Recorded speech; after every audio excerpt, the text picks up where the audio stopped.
Hello and welcome everyone, my name is Capcan and this is a build guide on Hexblast Occultist Mines build that has the only purpose is to blast these uber bosses in 1 second. It is a very powerful boss killing build that is basically this is its main purpose, and otherwise it is quite low health, low survivability. It is not good for you to play on maps with this build in particular.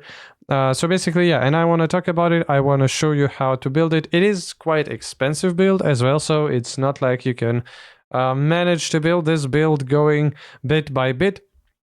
But for its purpose, for killing uber bosses or uber bosses, whatever, this one is quite good.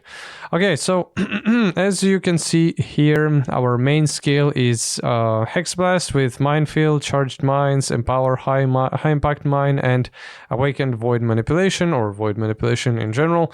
Yeah, this is the main thing here, as you can see.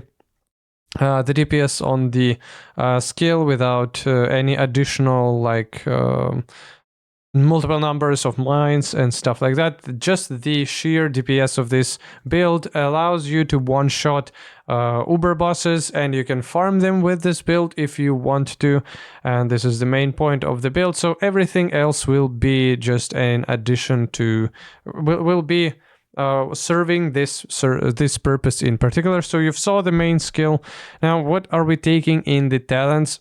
There are a lot of cluster jewels, a lot of unique jewels as well, and yeah, I guess let's go bit by bit. Just in general in talents, you can see here that we're going for chaos damage, that we are going for critical strike multiplier, critical strike chance, mana reservation efficiency, power charges, and that's mainly it, with yeah, some additional, of course, curse stuff because we are playing as Occultist. And mine talents are gonna be quite useful for us. All the other things are either cluster jewels or regular jewels. When it comes to cluster ones, it is a generic chaos ones that are big ones with additional chaos damage.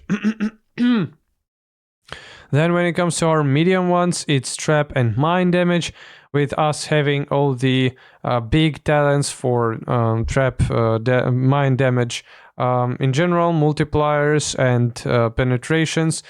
And here you can see the same, yeah, but the penetration, to be honest, here is not that relevant, because just critical strike multiplier is good enough for us. And then our regular jewels, yet again, for as much crit strike multiplier as possible, or some additional maximum life that can serve a little bit too. But yeah, to be honest, our life is not the priority here. Then when it comes to our unique jewels, it is efficient training. Intelligence from passives is in radius is transformed to strength for us to cover all the attribute needs. Then Watcher's Eye, that gives us additional chance to additional bonuses with auras, of course. Then Militant Faith, as you can see here, it is located here. It gives you just increased minion attack and cast speed per devotion and stuff, but that is not the main point as well. The main point is Inner Conviction, for us to have more spell damage per power charges, gain power charges instead of frenzy charges.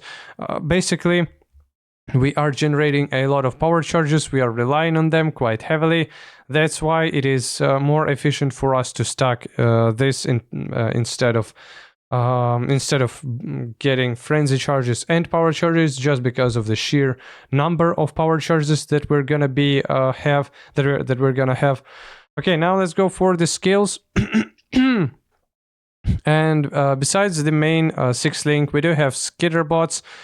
We do have Purity of Elements and Petrified Blood with Enlighten. Frostbite is in our ring. Then Tempest Shield with Arrogance, Detonate Mines. As yet again, we are not interested in our life numbers at all, because this build is not for you to survive anything. We do use Detonate Mines with Automation, Bird Trap with Flame Dash.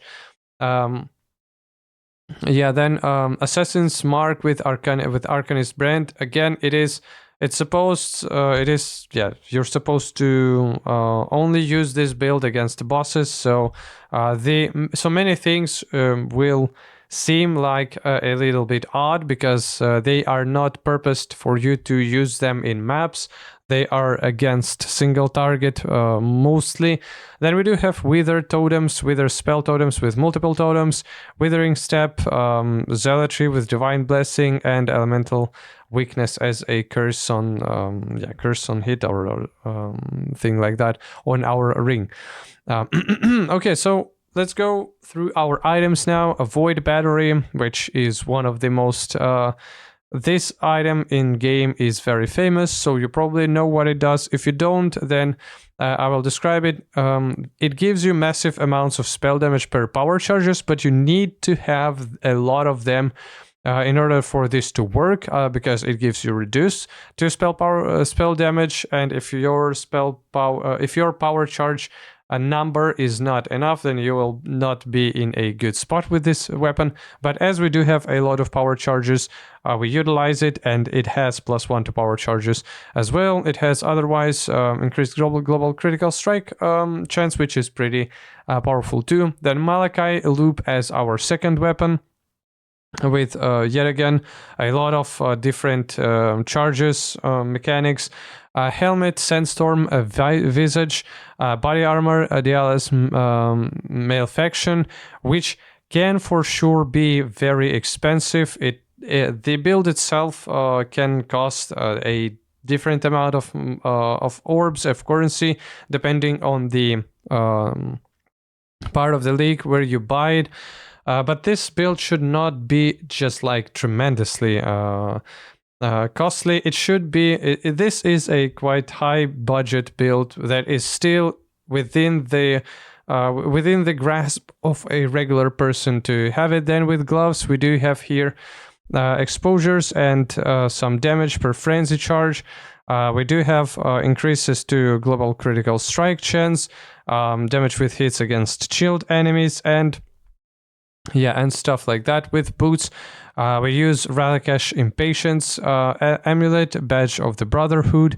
And Badge of the Brotherhood, yet again, there is a lot of things that go around with power charges. We do use the first ring as just general ring that gives you cursed enemies with elemental weakness on hit with some attributes too, so that you can use your skill gems and your items. Now with other ring, it's Profane Proxy. That's where you slot your one of your skills, and your Chilling Skitter bots. As you can see here, it is in ring slot 2, so it modifies your Skitter bots aura as well. As belt, we're using Graven's Secret. You probably noticed it already. We do have a lot of different power charge changes in this build. This is a main thing with the build. Otherwise, we're using Divine Life Flask, which may not really help you in many situations. Then Bottle Faith. Bottle Faith.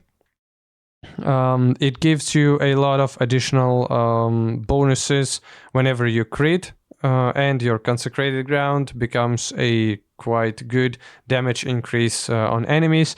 Then a Bismuth Flask here for in order to cap the resistances. Rodgut as Quicksilver Flask, and Alchemist Quicksilver Flask of piercing with additional crit strike chance. Basically, in order for you to dodge all the abilities of the boss, you need as much movement speed as possible, which will surely be instrumental in this area. And that's mostly it when it comes to the build. The PoB will be in the comments. So thanks for watching. Hope you're having a good time. Bye.